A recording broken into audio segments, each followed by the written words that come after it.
umaga, Pilipinas, narito ang latest sa lagay ng ating panahon. Habagat pa rin ang nakakaapekto sa buong bansa at patuloy pa rin itong nagdudulot ng mga pag-ulan sa malaking bahagi po ng ating kalupaan. Inaasahan pa rin natin ang katamtaman hanggang sa kung minsan ay malakas na mga pag-ulan dito sa Batanes, Babuyan Islands, Pangasinan, Zambales, Bataan, maging sa Occidental Mindoro, kahit sa mga kababayan natin doon, patuloy natin silang pinag-iingat sa bantaho ng mga pagbaha at pagguho ng lupa dahil sa halos patuloy na pag-ulan dahil nga po sa habagat o southwest monsoon.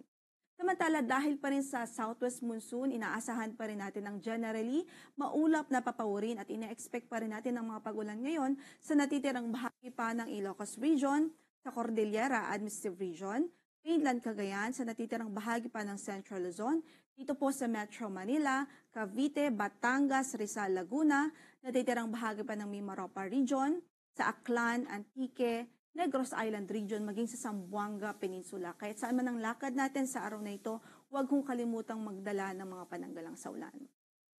Samantala, meron din tayong minomonitor na low pressure area sa labas po ng ating area of responsibility.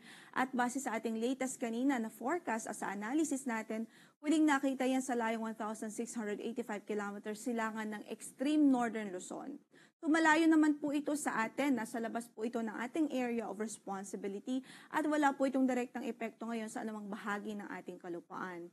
At according sa ating forecast, sa latest analysis po natin, nananatiling mababa ang tsansang mabuo ito bilang isang bagyo in the next 24 hours.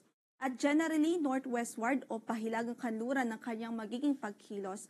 At kung pumasok man po ito ng ating area of responsibility, nananatiling mababa ang tsansang makaapekto ito ng direkta sa anumang bahagi ng ating kalupaan.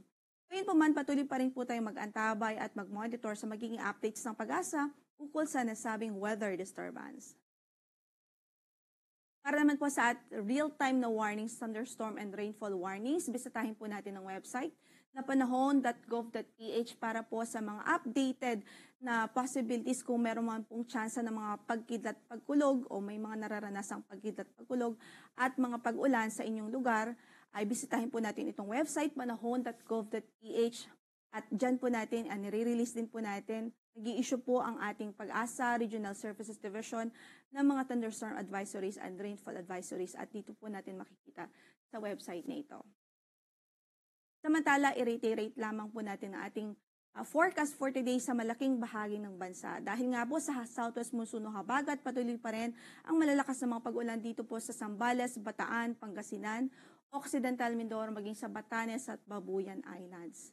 At dahil pa rin sa southwest monsoon o habagat, asahan pa rin natin ang maulap na papawirin at mga kalat-kalat na mga pag-ulan at pagkidlat pagkulog sa natitirang bahagi pa ng Ilocos Region, Cordillera Administrative Region sa Mainland Cagayan, sa natitirang bahagi pa po ng Central Luzon, dito po sa Metro Manila, Cavite, Batangas, Rizal at Laguna, maging dito po sa natitirang bahagi ng Mimaropa Region.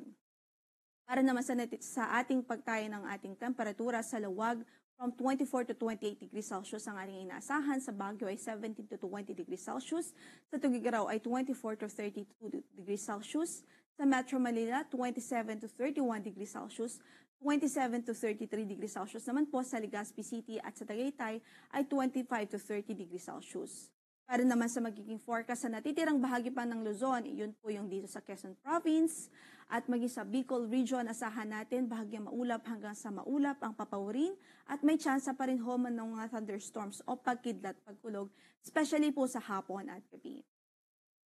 Para naman sa natitirang bahagi po ng ating bansa, asahan pa rin natin dito po sa Aklan, Antique, Negros Island Region, maulap pa rin ang ating papawirin at may mga kalat-kalat na pagulan at pagkidlat pagkulog pa rin dahil sa habagat, gayon din sa Zamboanga Peninsula.